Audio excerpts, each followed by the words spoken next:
내게로 와서 마셔라 라는 제목으로 말씀 증거하도록 하겠습니다.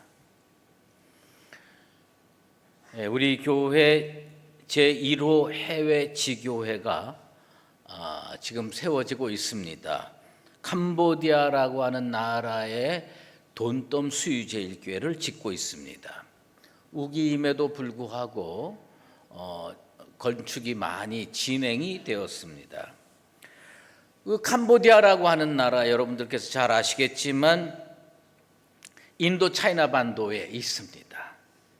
근데 이 나라에 그 생명의 젖줄이라고 할 수 있는 강이 하나 흐르고 있습니다. 그 강을 메콩강이라고 부르고 있습니다. 이 메콩강이라고 하는 강의 이름의 뜻은 물의 어머니다라는 뜻입니다. 그런데 이 메콩강은 아주 긴 강이에요. 시원지부터 발원지부터 바다까지의 거리가 4,020km 정도 된다고 합니다. 그러니까 무척 긴 거죠. 그런데 이 메콩강이 그 길기 때문에 여러 나라를 거쳐서 가고 있습니다. 발원지는 중국 티베트 지역입니다. 그래서 이 강이 쭉 내려오면서 중국을 거쳐 미얀마를 거쳐 라오스를 거치고 태국, 캄보디아를 거쳐서 베트남을 거쳐서 바다로 흘러갑니다. 그런데 그 중에 이 캄보디아라고 하는 나라는 거의 이 메콩강의 모든 경제와 이런 것들이 매달려 있는 형편이라고 보면 됩니다. 근데 요즘에 이 캄보디아가 물 때문에 무척 고생을 하고 고난을 당한다고 합니다. 왜냐하면 그 메콩강 상류 지역에 이 중국 지역이죠. 이 중국에서 그 상류 지역에 댐을 12개를 만들었습니다. 12개를 만들어서 자기 나라 잘 먹고 살겠다고 다 꽉꽉 채우다 보니까 밑에 흘려보내질 않는 겁니다. 그래서 그 인도 차이나 반도에 있는 태국, 라오스, 캄보디아, 베트남, 미얀마 같은 나라는 이 물이 부족해가지고 심지어 강변에 있는데도 사막화가 진행이 될 정도라고 합니다.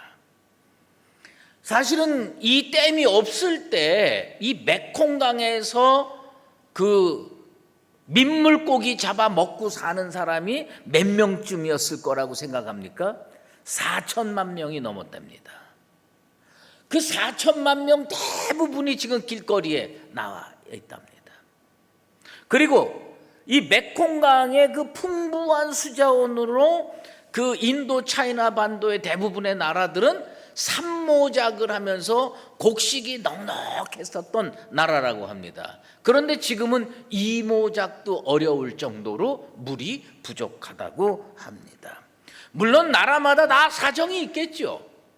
그리고 다른 나라 잘 사는 것보다는 내 나라 내 민족 잘 사는 게 중요하겠죠. 그런데 뭐 댐을 하나 둘 건설한 것도 아니고 12개를 건설해서 다 물을 꽉꽉 채워놓고 다른 나라 죽든 살든 상관없다고 하니까 지금 이 인도 차이나 반도는 총으로 싸우는 게 아니라는 겁니다.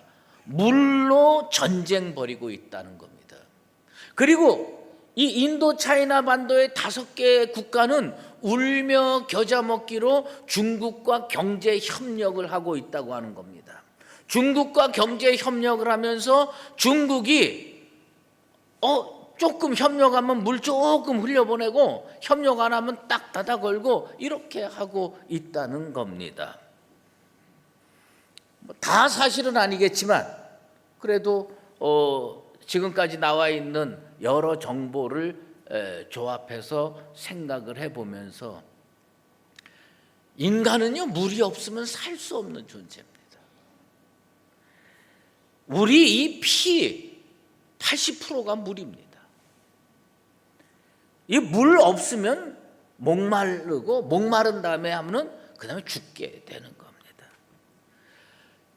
호흡이 있는 생명체는 다 물이 있어야 됩니다. 물이 그만큼 중요합니다. 그런데 오늘 주님께서 우리에게 물의 새로운 가치에 대해서 말씀해 주시는 겁니다. 이 물은 육체를 위해서 우리가 생명을 얻기 위해서 필요한 거지만 영혼에도 물이 필요하다. 그 영혼의 생수, 오늘 주님께서 우리에게 말씀해 주시는 겁니다. 나는 우리 교회가 생수의 강이 넘쳐서 갈증을 느끼고 목마른 영혼 없는 풍성한 은혜의 교회 되기를 주의 이름으로 축원합니다. 오늘 제가 이 설교 모두에 여러분들에게 한 가지 질문을 하겠습니다. 이스라엘에 가보셨는지 모르는데 우리나라도 아파트가 많고요. 이스라엘에도 아파트가 꽤 많아요. 그런데 이스라엘 우리로 얘기하면 30평, 40평, 50평 아파트들이 있는데 이스라엘 사람들에게 아파트에 사는 이스라엘 사람들에게 베란다가 넓게 있는 아파트가 비싸겠습니까? 아니면 베란다가 없이 거실도 넓고 우리로 얘기하면 안방도 넓은 그 아파트가 비싸겠습니까? 여러분 어떻게 생각합니까? 1번 베란다 넓은 아파트가 비싸다. 2번 베란다 없는 아파트가 비싸다. 2번 1번 네, 좋습니다. 이스라엘은요, 우리는 베란다 있게 만들었는데도 돈 있는 분들은 그거 다 터가지고 안방도 넓게 하고 거실도 넓게 하고 다 그렇게 합니다. 근데 이스라엘은 베란다 넓은 아파트가 비쌉니다. 왜 그런지 아십니까? 베란다가 넓어야 할 이유가 있는데 그것은 뭐냐면 초막절을 지켜야 하기 때문입니다. 이스라엘 사람들은 3대 절기를 지킵니다. 유월절, 칠칠절, 초막절. 그런데 초막절은 어딘가 아파트 베란다가 됐든지 아니면 단독주택이 됐든지 그런 것이 없으면 바깥에라도 텐트 치고 일주일 보낼 수 있는 땅이 있어야 되는 겁니다. 그래서 이 경건한 유대인들은 자기 아파트에 베란다를 넓게 해가지고 초막절이 되면 거기에다가 텐트를 딱 칩니다.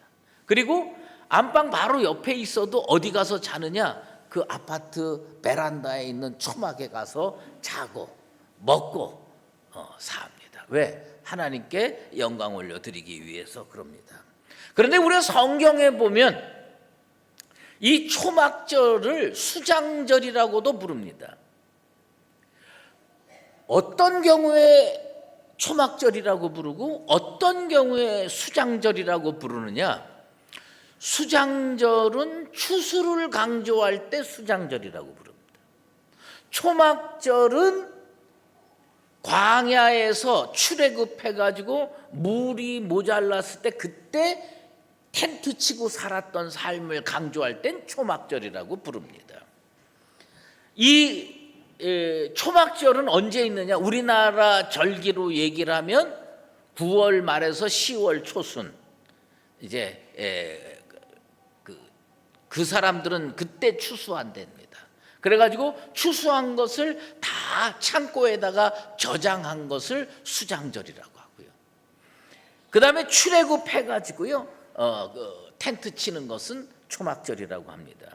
그런데 초막절이 언제 시작이 됐느냐? 여러 가지 이야기가 있지만 야곱이 밧단 아람에서 돌아올 때 어디에서 야영을 했느냐? 숫꽃이라고 하는 데서 야영을 했습니다.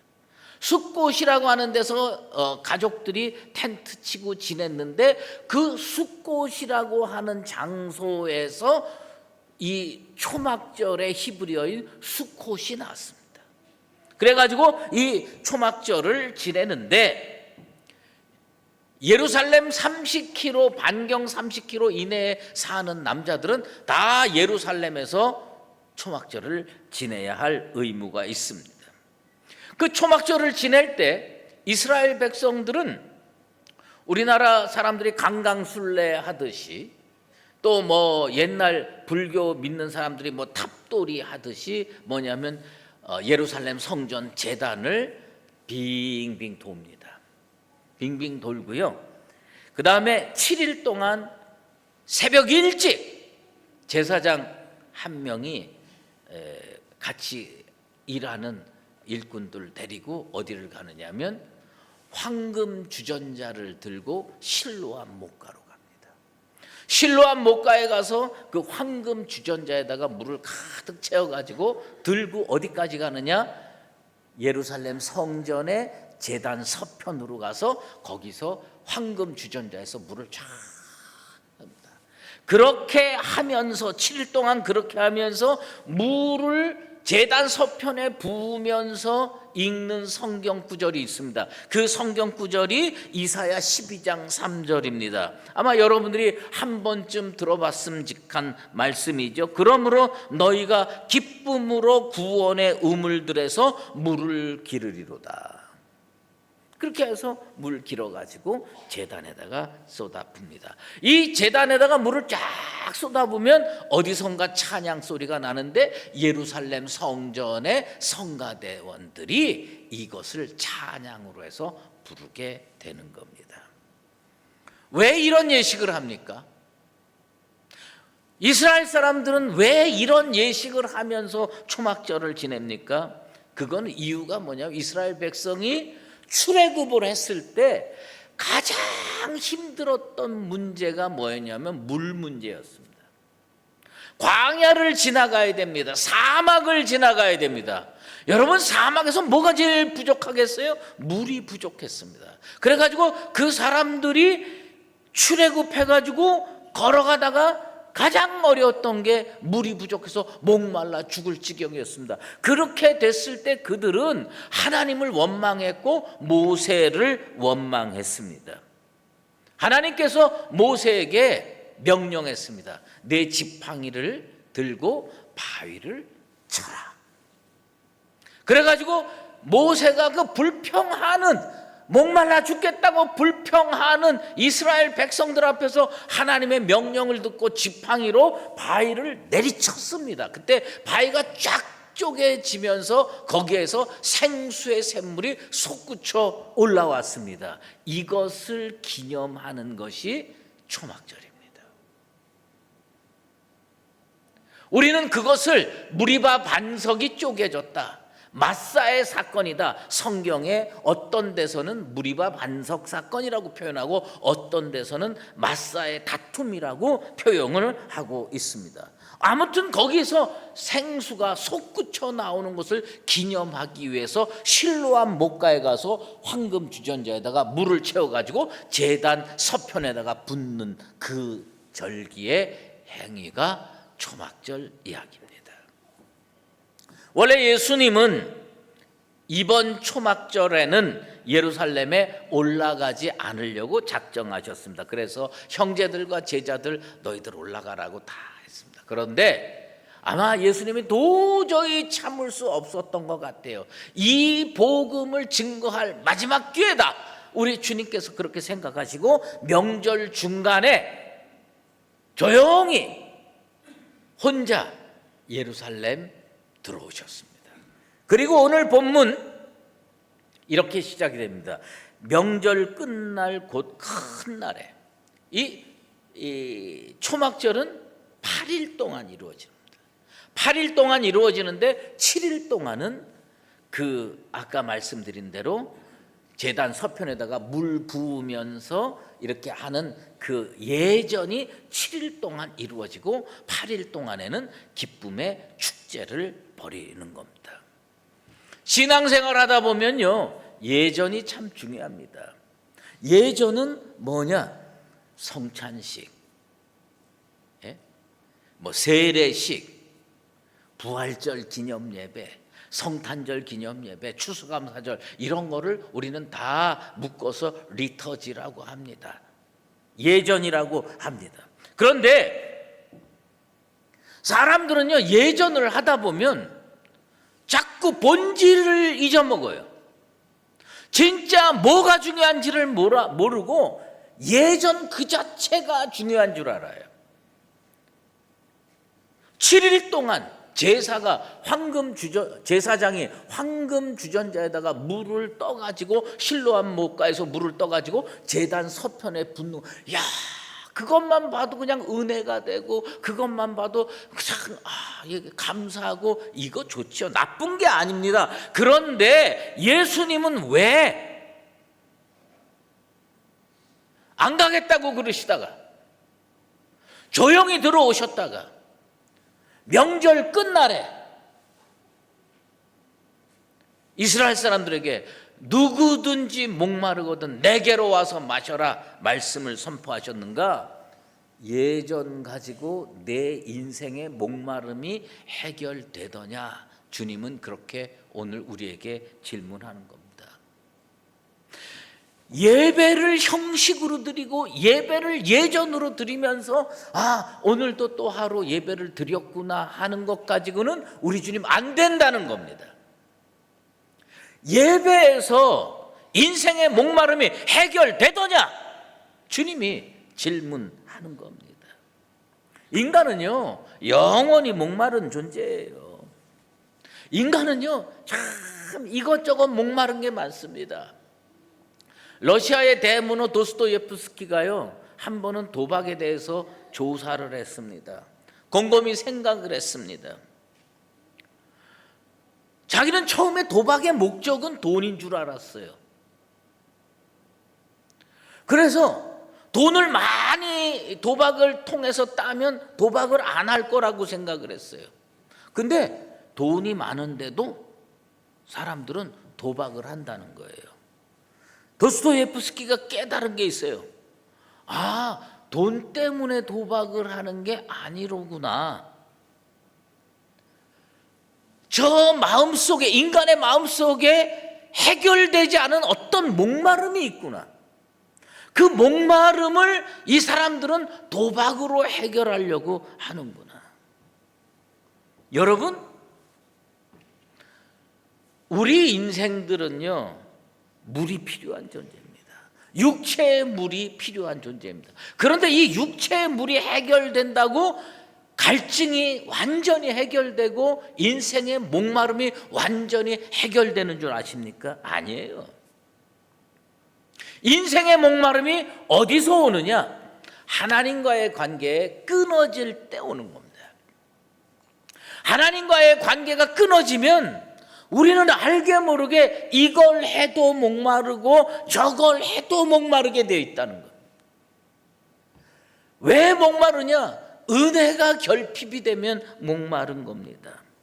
그래서 성 아우구스티누스는 그런 얘기를 합니다. 인간의 내면에는 세상의 그 무엇으로 채울 수 없는 빈 공간이 있다. 이 공간이 비게 되면 목마를 수밖에 없다. 여러분 살면서 목마름이 느껴집니까? 나는 요새 뭘 해도 갈증을 느껴. 그거 왜 그런 줄 아십니까? 하나님과의 관계가 끊어지고요, 은혜가 부족해서 그런 겁니다. 아우구스티누스 얘기로 이 빈 공간이 채워져야 되는 겁니다. 예수님께서 지금 질문하는 겁니다. 예수님께서 왜 그런 말씀 선포하는 거냐? 제사장들이 황금 주전자에다가 물을 채워가지고 제단 서편에다가 멋지게 붓는 거 보고 내 인생의 갈증이 해결되더냐? 그거 보면 갑자기 시원해지면서 살맛이 나고 구원의 확신이 들고 그러더냐? 우리 주님 그게 아니라는 거예요. 지팡이로 무리바 반석을 쪼개고 그곳에서 솟구쳐 나오는 물로 우리 육체의 목마름은 잠시 해결할 수 있어도 실로암에서 떠온 물은 우리 안목의 정욕을 채우고 위안을 줄 수는 있어도 진짜 중요한 건 인생의 목마름 해결되지 않는다는 거예요. 왜 예수님은 그 초막절에 조용히 들어와서 많은 사람들이 죽이려고 하는 그때 자신을 드러내시고 누구든지 내게로 와서 마셔라, 그 배에서 생수의 강이 넘쳐나리라 말씀을 선포하셨을까? 뭐예요? 이거 가지고 해결 안 된다는 겁니다. 초막절 행사 가지고 인생의 목마름 해결할 수 없다는 겁니다. 예수님은 우리에게 무엇을 가르쳐 주시는 거냐? 예수님께 와야 해결된다는 겁니다. 예수님이 주시는 생수를 마셔야 인생의 갈증, 인생의 목마름이 해결된다는 겁니다. 우리 주님은요, 산상수훈 할 때는 앉아서 가르치셨어요. 그런데 어떨 때는 서서 가르칠 때가 있습니다. 그런데 오늘 이 말씀을 보면 우리 주님이 어떤 자세로 이 말씀을 선포하시고 가르치셨느냐? 서서 외쳐 이르셨습니다. 우리 주님이 진짜 중요하게 생각하는 겁니다. 뭐예요? 초막절 행사 가지고 내 인생의 갈증 해결 안 된다는 겁니다. 100번을 참석해봐라, 그거 해결 안 된다는 겁니다. 우리 주님이 서서 외쳐 이르시되 누구든지 내게로 와서 마셔라. 누구든지 내게로 와서 마셔라. 우리 목마른 자는 주님께 가야 할 줄로 믿습니다. 오늘 이곳이 목마른 영혼들이 주님 앞에 찾아 나오는 복된 장소가 되기를 바라고, 이곳에서 우리 주님께서 여러분들의 인생의 목마름을 해결해 줄 수 있는 생수를 공급하는 은혜의 처소가 되기를 예수 그리스도의 이름으로 축원합니다. 주경학자들이요, 예수님이 어디 서서 외쳤을까? 그걸 또 연구했어요. 그런데 예수님이 서서 누구든지 목마르거든 내게로 와서 마셔라, 그렇게 선포하신 장소는 제사장들이 금주전자 들고 물을 쏟아붓던 그 자리에 섰다는 거예요. 왜 그 자리에 서서 외쳐 가르치셨을까요? 외쳐 선포하셨을까요? 이거 다 헛된 거라는 거예요. 이거 다 헛된 거고 주님 앞에 나와야 목마름을 해결할 수 있다는 겁니다. 그런데 우리 주님께서 내게로 와서 마셔라 할 때 와서 마셔라라고 하는 헬라어가 있습니다. 그 헬라어를 문법적으로 어떤 형을 썼느냐? 현재 진행형으로 쓴 겁니다. 무슨 의미입니까? 2000년 전에 예수님께서 서서 외쳤을 때는 그때 주님 앞에 나가서 생수를 마셔야 되고, 21세기는 지금 주님 앞에 나가서 생수를 마셔야 되는 거예요. 예전에 마신 것 갖고 되는 게 아니라는 거예요. 오늘 이 자리가 주님께서 생수를 공급하시는 은혜의 장소가 되길 바라고, 여러분들은 주님 앞에 나와서 주님이 주시는 생수를 공급받고 풍성한 은혜를 체험하는 하나님의 백성들 되기를 바랍니다.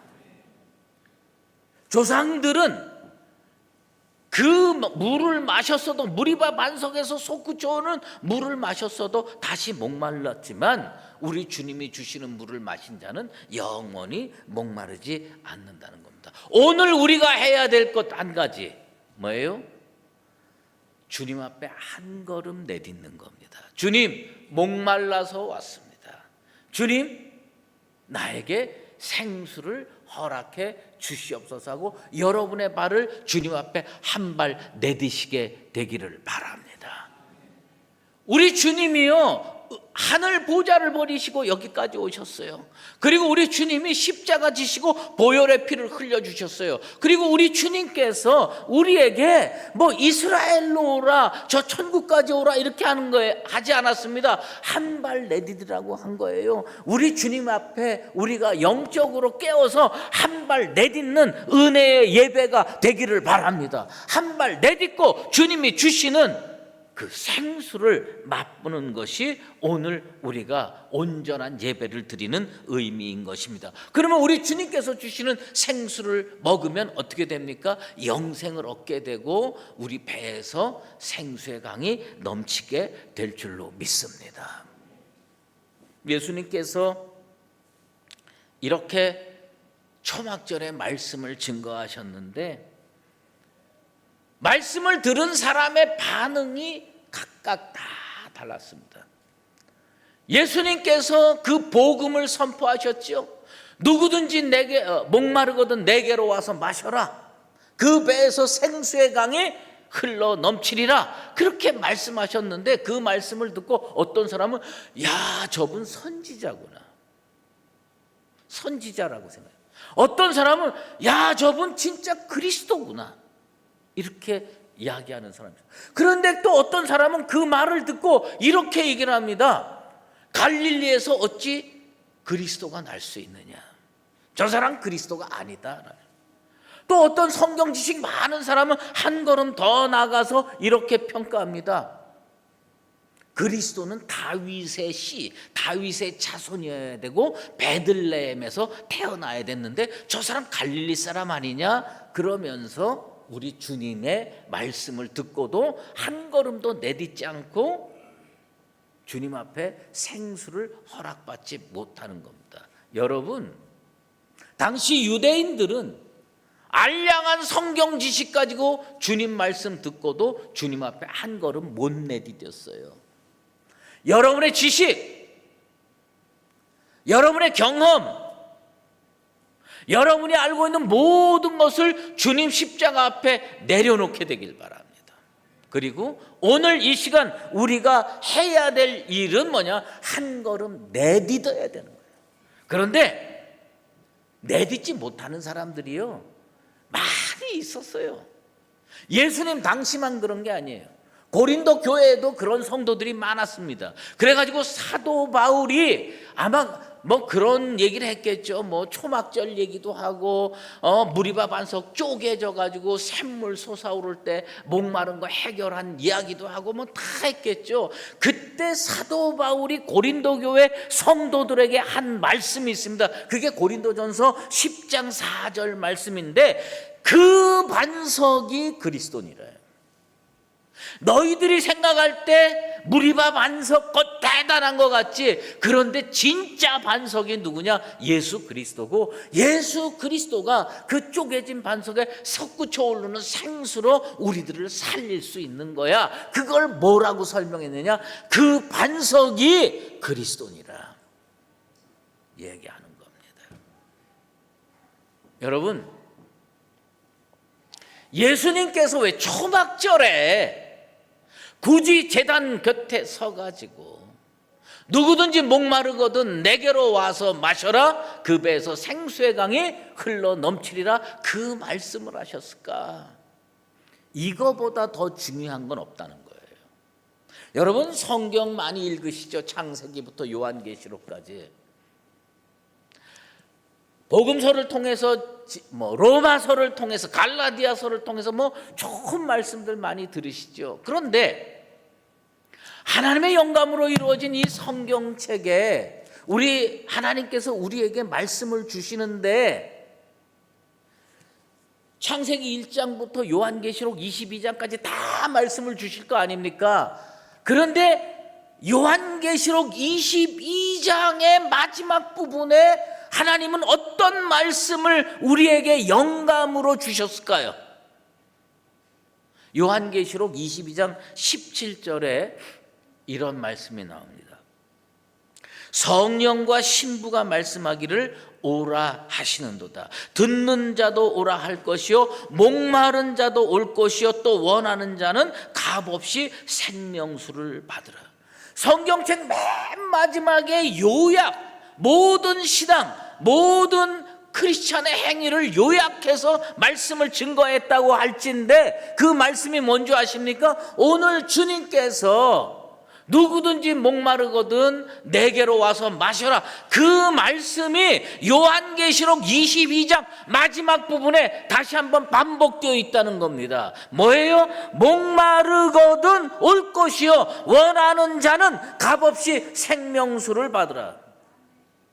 크리스찬이 할 수 있는 일, 인생들이 하나님 앞에서 할 수 있는 일이 뭔지 아십니까? 그리스도 앞에 목마르거든 나가야 한다는 겁니다. 나가서 값없이 생명수를 얻어야 한다는 겁니다. 오늘 이 자리가 목마른 사람들이 주님 앞에 나오는 믿음의 현장 되길 바랍니다. 그리고 이곳에서 주님이 주시는 생명수를 값없이 얻어가지고 구원받은 백성으로 이 험한 세상 믿음으로 승리하며 살아가는 나와 여러분 되시기를 예수 그리스도 이름으로 축원합니다. 기도하겠습니다. 하나님 아버지 감사합니다. 오늘 우리는 주님께서 초막절 그 멋진 행사 끝에 왜 제단 곁에 서셔서 누구든지 목마르거든 내게로 와서 마셔라. 그 배에서 생수의 강이 흘러 넘치리라 말씀하셨는지 이유에 대해서 살펴봤습니다. 예전도 중요하고 예식도 중요하겠지만 본질을 잃어버리지 않는 우리가 되길 원합니다. 아무리 멋진 예전을 해도 그 속에 생명이 없으면 안 됩니다. 주님, 오늘 이 시간 우리는 주님 앞에 한 발 더 내딛습니다. 목말라서 주님 앞에 나왔습니다. 주님의 보혈로 생수의 강이 우리 인생에 흘러 넘치도록 은혜 베풀어 주시옵소서. 값없이 주시는 그 생명수를 먹고 남은 평생 구원받은 백성으로 살게 도와 주시옵소서. 예수 그리스도의 이름으로 기도드리옵나이다. 이제는 우리 주 예수 그리스도의 은혜와 하나님 아버지의 극진하신 사랑하심과 성령의 인도하시고 교통하심이 인생의 목마름을 해결하기 위해 주님께 나와서 주님이 주시는 생명수로 영원한 생명을 얻고 이 거친 세상에서 충만한 삶을 살기로 다시 한번 작정하는 사랑하는 수의제일교회 모든 믿음의 권속들과 주님의 몸된 교회 위에 이제로 영원히 함께 계시옵기를 간절히 축원하옵나이다.